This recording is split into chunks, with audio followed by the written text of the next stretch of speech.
Am I the antagonist for staying friendly with my friend's spouse even though I've distanced myself from her? Lane is married to Joe. Lane and I were friends when she met Joe right after college, and Joe became my friend too. For a while I was their third wheel since Lane and I were roommates. Then I met my now husband Max. Max and Joe became friends, and the four of us would all hang out, go on holidays, etc. Both Lane and I got pregnant the same year, and our kids are now 2. After having kids, Lane and I didn't have much in common anymore. Her interests completely revolved around motherhood. Every activity has to be child-focused or at least child-friendly, and while I totally respect that, it wasn't how I wanted to live my life. She also became kind of disparaging about a lot of things I did, especially soon after birth. Eventually, I just stopped offering to change every plan to suit her and said no to things that I didn't want to do, so we just gradually stopped hanging out. That's been over the past 9 months to a year. Joe and Max, however, remained friends. Joe and I were never super close, but I did and still do consider him a friend. Joe and Max sometimes hang out, and sometimes I am included in those hangouts. I don't hang out with Joe alone because we're just not friends like that,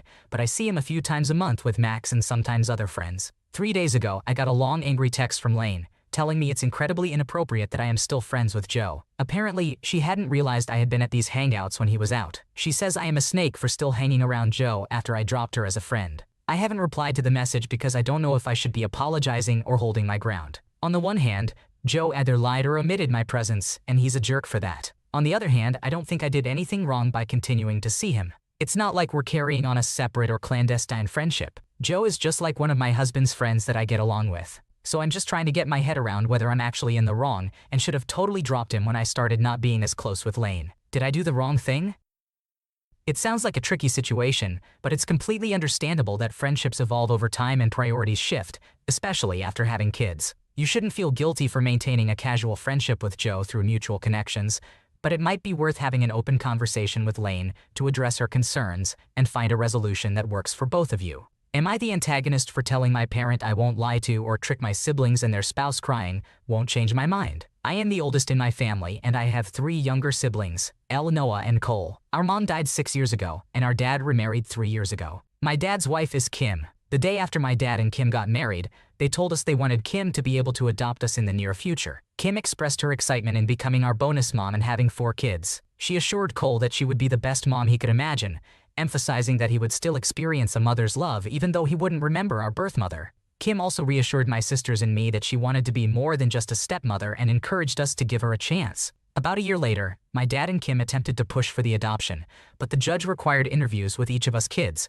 preceded by 10 therapy sessions. The outcome was unexpected as all 4 of us expressed our reluctance for Kim to adopt us. Kim was visibly upset when the judge denied the adoption, stating that it wasn't in our best interests. The following year was challenging, with Kim trying to win our affection through excessive displays of love. While some of my siblings may have developed affection for her, I personally did not due to her insensitivity in referring to our late mother as our birth mother. Kim also made remarks implying that I lacked a second legal parent without my birth mother, which I found hurtful. My dad seemed to echo Kim's sentiments, indicating that we were making their lives more difficult. Despite having a new baby, Kim continued her efforts to gain our acceptance. My dad individually approached each of us, urging us to consider being adopted if they were to try again. Recently, he informed me that my siblings were hesitant due to not wanting to betray our late mother or me. He pressured me to convince my siblings to accept the adoption and pretend that I would agree to it as well. I refused, leading to a confrontation where my dad scolded me, and Kim cried upon hearing my response. Despite my dad's persistence, I stood my ground, unwilling to deceive my siblings into accepting Kim as their adoptive mother. My dad accused me of not considering my siblings' feelings and claimed that Kim did not deserve this treatment. Am I the asshole?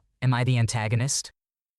It sounds like you are navigating a complex and emotional situation with your family. It's understandable that you want to protect your siblings' feelings and honor the memory of your late mother. Your honesty and loyalty are commendable, even if it may be challenging for your dad and Kim to understand and accept your perspective. Am I the antagonist for calling my parents unfair in front of extended family? My parents have me, 16 years old male, and they have my 3 younger siblings, 12 years old female, 10 years old male, and 9 years old female. I don't feel like my parents are totally fair to me, and I have said this to them before. When I was 5, I had chores. Small ones, but still, I had chores. It started with picking up after myself and bringing my dishes to whoever is washing up. It grew into vacuuming, setting the table, and grew again into washing dishes, taking out the trash, and being in charge of keeping upstairs clean. My younger siblings have no chores and never had chores. My parents only give me chores. My siblings never even got the baby ones I started out with. I was typically expected to do it for them, or my parents just did it. 2 years ago, I was really bothered by it, and I told my parents I wish they split things more between us, instead of giving my siblings no chores and me a bunch of them.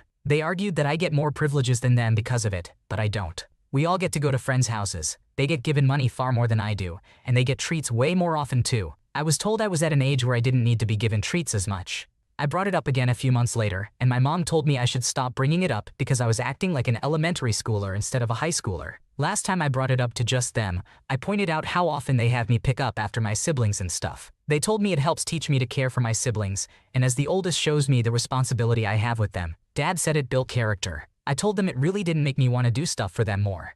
I actually resented taking care of them and seeing them do nothing for themselves or for me in return. It really started to annoy the crap out of me lately because my parents have been on my case about leaving chores longer and not doing as good of a job. They told me I grumble more at my siblings too, and it's not kind. So when we were at a family BBQ last weekend, I brought up again how unfair they are to me in giving me chores but not my siblings. My parents were furious I used the extended family to try and get my way, and they punished me for like 5 days. Am I the asshole?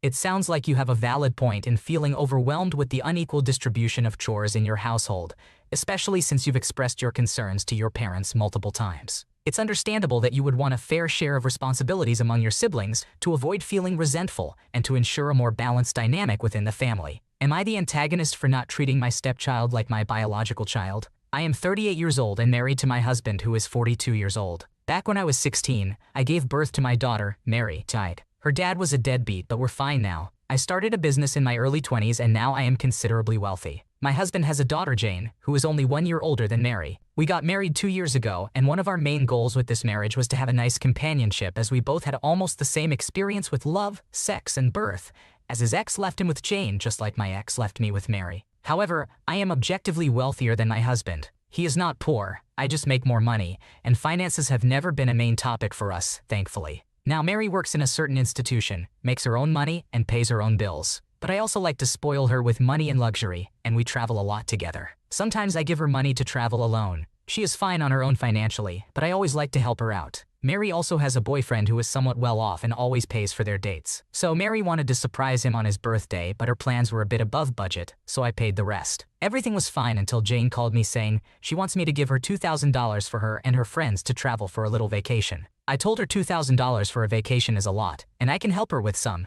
but she then brought up everything I give and pay for Mary and never for her. I told her that because Mary has no one but me, as my husband doesn't contribute anything to Mary, so obviously I direct my efforts to her. Also, she works and doesn't just depend on me. Let's just say that phone call wasn't the nicest. I know the whole perception of if you marry someone with kids, then they're your kids too. Sure, Jane is not a kid. She was 21 when I got married to her father, so that's why it was never logical for me to become her mother.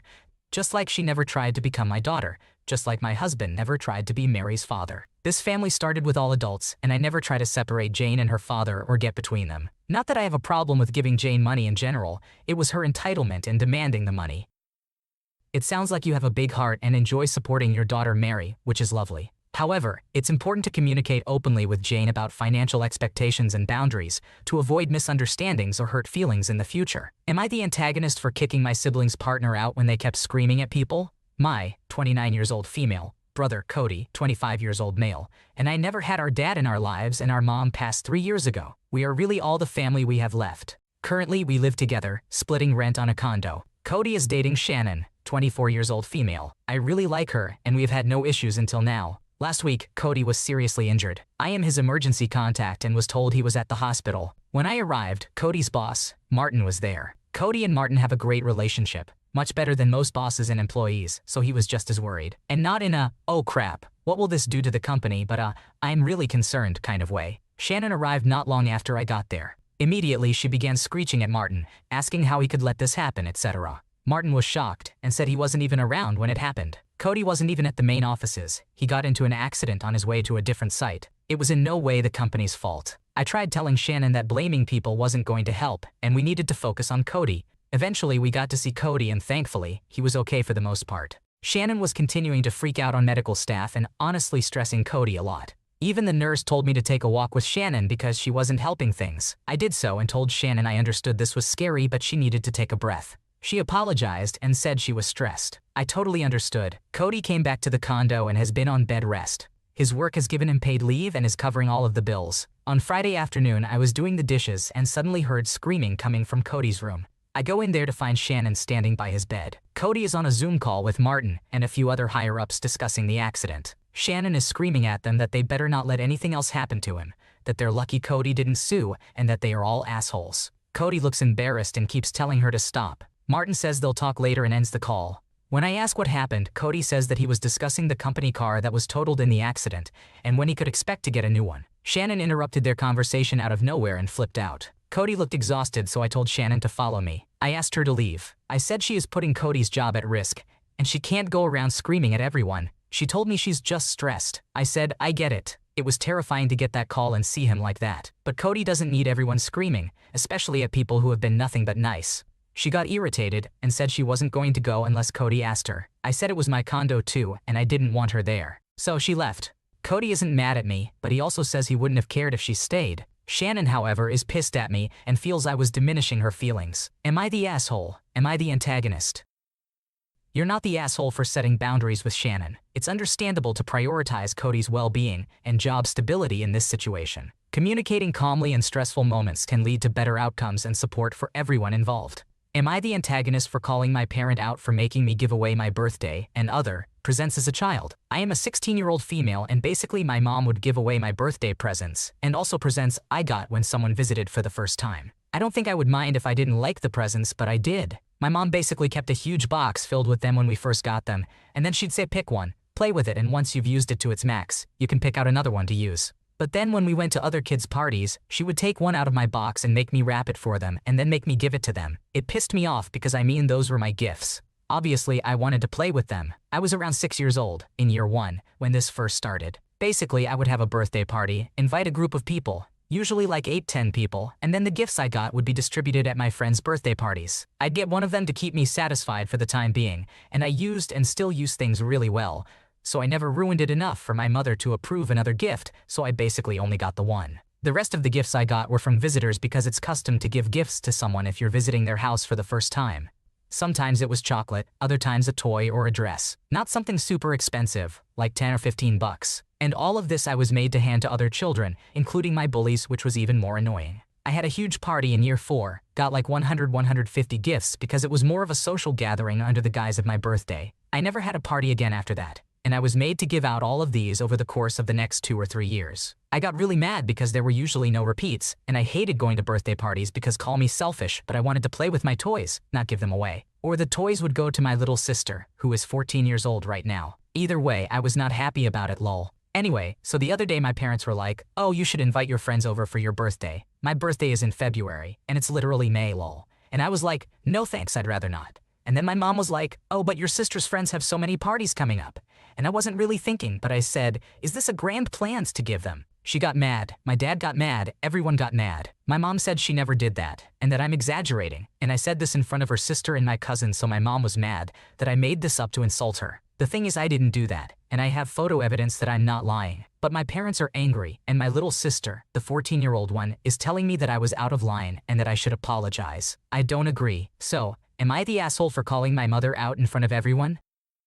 It sounds like your mom's gift-giving tactics have caused you frustration and disappointment over the years, which is completely valid. While it may have been a bit awkward to bring it up in front of others, it seems like your intentions were to address a long-standing issue rather than to insult her intentionally. It might be helpful to have a calm and private conversation with your mom to express how this has made you feel, and hopefully, you can find a resolution together. Thanks for watching. When you subscribe, make sure to hit the bell to turn on notifications so you never miss a video. To finish listening to all the stories, check out the playlist in the description.